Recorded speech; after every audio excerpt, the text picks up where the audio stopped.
বাংলা দখলের তালিকায় ভিন রাজ্যের ভোটারের নাম গুজরাতের এজেন্সিকে দিয়ে চক্রান্তের অভিযোগ বিজেপিকে কড়া আক্রমণ মমতার। মুখ্য নির্বাচন কমিশনারকে চিঠি। আমরা হাতে নাতে ধরেছি চোরেদের।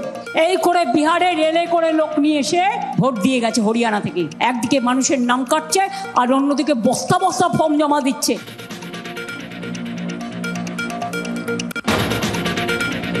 বাংলার ভোটার তালিকায় বহিরাগত 30,000 ফর্ম 6 জমা। অভিযোগ তুলে চড়া সুর অভিষেকের পাল্টা তোপ গেরুয়া শিবিরের। বাংলার বিভিন্ন প্রান্তে বাংলার ভৌগোলিক মানচিত্র ডেমোগ্রাফি পুরোপুরি বিজেপি পাল্টে দিতে চাইছে।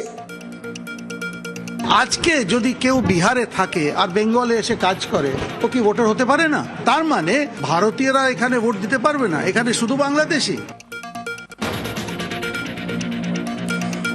কত ফর্ম 6 জমা জানেন না মুখ্য নির্বাচনী আধিকারিক। যে কেউ ফর্ম দিতেই পারেন, কমিশন জমা নিতে বাধ্য। তৃণমূলের অভিযোগে পাল্টা মন্তব্য সিইওর। ফর্ম 6 নিয়ে রাজপথে ধুন্দুবা। সিইও অফিসের সামনে বিএলওদের বিক্ষোভ ঘিরে তুমুল উত্তেজনা। তৃণমূল বিজেপি মারামারি, বাইক ভাঙচুর, ধস্তাধস্তি, লাঠি উঁচিয়ে তারা পুলিশে। নিউজ 18 বাংলার খবরেই শিলমোহর। প্রথম দফার 152 আসনে ভোটার লিস্ট চূড়ান্ত। 6 এপ্রিল মনোনয়নের শেষ দিন, তালিকা প্রকাশ। ওই লিস্টে নাম থাকলেই ভোট দেওয়ার সুযোগ।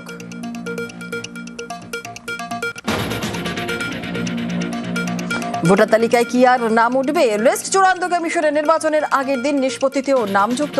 গত শুনানিতে মন্তব্য সুপ্রিম কোর্টের, এখনো বিচারাধীন 15 লক্ষের ভোটের ভবিষ্যৎ কি? আজ ফের মামলার শুনানি।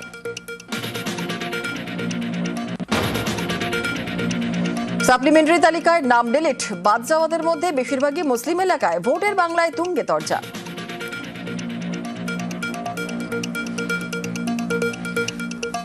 বিশেষ সম্প্রদায়ের দিকে টার্গেট করেছে। মুসলিম নাম দেখছে আর ফর্ম ভরছে। ওরা কিন্তু বৈধ ভোটার, সমস্ত কাগজ থাকা সত্ত্বেও তাদের নাম বাঁচাচ্ছে।